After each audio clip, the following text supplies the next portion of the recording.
নমস্কার, আরও একবার আপনাদের রীতিশ ব্লগে স্বাগত জানাই। এইমস কল্যাণী স্বাস্থ্য অ্যাপে বুকিংয়ের সময় আপনাদের প্রবলেম হয়, তার একটা মাত্রই কারণ। যাই হোক, সেই বিষয়ে আমি একটু পরেই বলছি আপনাদের।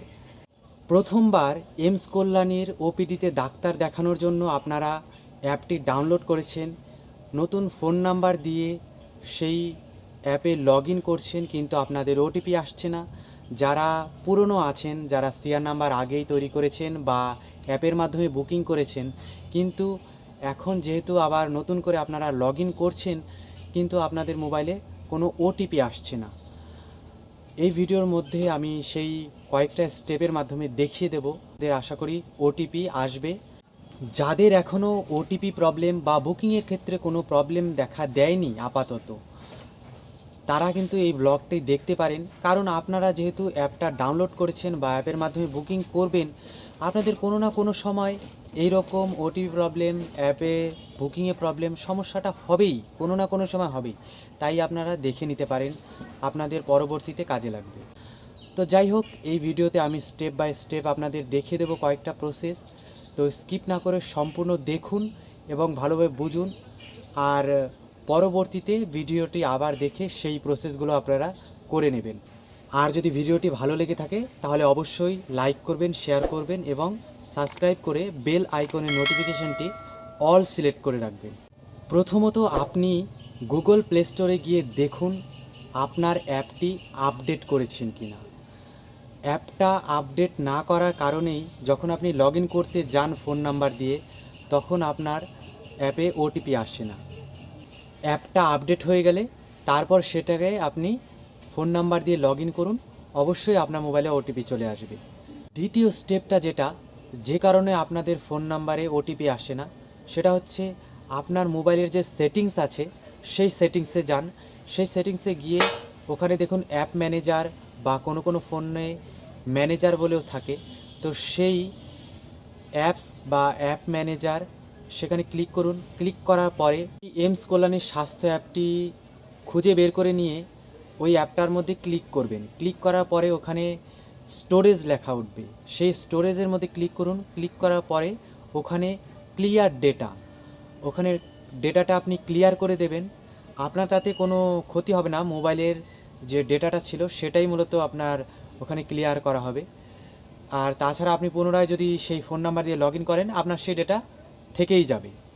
তো আপনি ওটা করার পরেই তারপরে মোবাইলটাকে সুইচ অফ করবেন।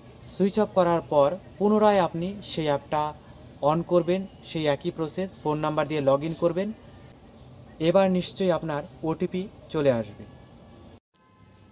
থার্ড স্টেপ, স্কিপ না করে পুরোপুরি ভালো করে দেখে নিন এবং বুঝে নিয়ে তারপর আপনি ট্রাই করুন। কারণ এখানে যে কয়েকটা আপনাকে স্টেপ দেখানো হচ্ছে, আপনি কিন্তু কোথাও এরকম করে পাবেন না।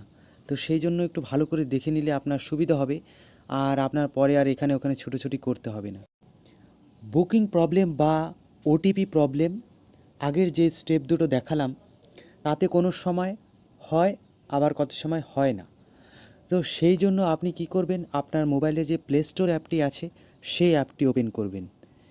এই আমার মোবাইলের প্লে স্টোর অ্যাপটি আমি ওপেন করে নিলাম।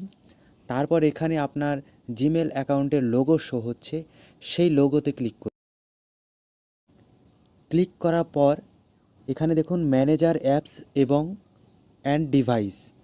তো অনেক মোবাইলে কি থাকে, অ্যাপ ম্যানেজার। আপনি এই ম্যানেজার অ্যাপস অ্যান্ড ডিভাইস এখানে ক্লিক করবেন। ক্লিক করার পরে এখানে ওভারভিউ এবং ম্যানেজের মধ্যে ক্লিক করব। ক্লিক করার পর এখানে আপনার যে অ্যাপটি, মানে এইমস কল্যাণীর স্বাস্থ্য অ্যাপটি খুঁজে বের করে এখানে ক্লিক করে উপরে ডিলিটের আইকনটা দেখা যাচ্ছে, এখানে ক্লিক করে দেবেন। তাহলে কি হবে, এখান থেকে আপনার ডিলিট হয়ে গেল। তারপর কি করবেন, এখানে যে আনস্টল লেখাটি আছে এখানে ক্লিক করবেন। নট আনস্টলড, নিচের এই অপশানটাতে ক্লিক করবেন। তাতে কি হবে, এখানে আপনার সেই অ্যাপটি শো করবে। অনেক সময় কি হয়, আমরা স্ক্রিন থেকেই যে কোনো অ্যাপ ডিলিট করে দেই, কিন্তু আমাদের সেই অ্যাপটি একেবারে পুরোপুরিভাবে আনস্টল বা ডিলিট হয় না। তো সেই গুগল প্লে স্টোরের মধ্যেই সেই অ্যাপটা সেভ থাকে, আর মোবাইলের স্টোরেজের মধ্যেও অনেকটা এফেক্ট করে। সেই জন্য এখান থেকে আপনি পুরোপুরিভাবে ডিলিট করে দেবেন। তাহলে তারপর আপনি পুনরায় অ্যাপটি আপনি কিছুক্ষণ পর সুইচ অফ করার পর ডাউনলোড করবেন। ডাউনলোড করে তারপর যা যা স্টেপ ফোন নাম্বার দিয়ে লগ ইন করে নেবেন। আশা করি তখন ওটিপি চলে আসবে। ওটিপি প্রবলেম এবং বুকিংয়ের ক্ষেত্রেও আপনার প্রবলেম হচ্ছে। এই বুকিংয়ের ক্ষেত্রে যে প্রবলেমগুলো হয় তার প্রধান একটা মাত্রই কারণ থাকে। যাই হোক, সেই হিসেবে আমি একটা উদাহরণ দিই। আমার এমস কল্যাণীর স্বাস্থ্য অ্যাপ ডাউনলোড করা এবং সেই অ্যাপে সিআর নাম্বার তৈরি করা, অ্যাপের মধ্যে কোনো আপনি ভুল ভ্রান্তি করেছেন কি না যে কারণে আপনার বুকিং হচ্ছে না বা অ্যাপটা ওপেন হচ্ছে না, সেই ভিডিওতে কিন্তু আমি ওটিপি প্রবলেমটা সেরকমভাবে দেখাইনি। কেননা প্রথমে আমি এটা প্রবলেম বলে ভাবিনি যে এটা এত বড় প্রবলেম হতে পারে। কেননা বিগত অনেক দিন থেকেই অনেক মানুষই এই ওটিপি প্রবলেমটা নিয়ে নানা রকম যেসব ভিডিওগুলো আমি পোস্ট করেছি এমস সম্পর্কে, সেই ভিডিওতে কমেন্ট করেছিল। সেই ভিডিওতে আপনারা বলেছেন যে আমার ওটিপি আসছে না কেন। সেই জন্য আমি আপনাদের বলবো, ওই ভিডিওটা যখন আমি তৈরি করছিলাম অ্যাপ সম্পর্কে, তখন বারবার আমি লগ আউট এবং লগ ইন করছিলাম, যেই কারণে আমার পরে আর ফোন নাম্বারে ওটিপি আসছিল না।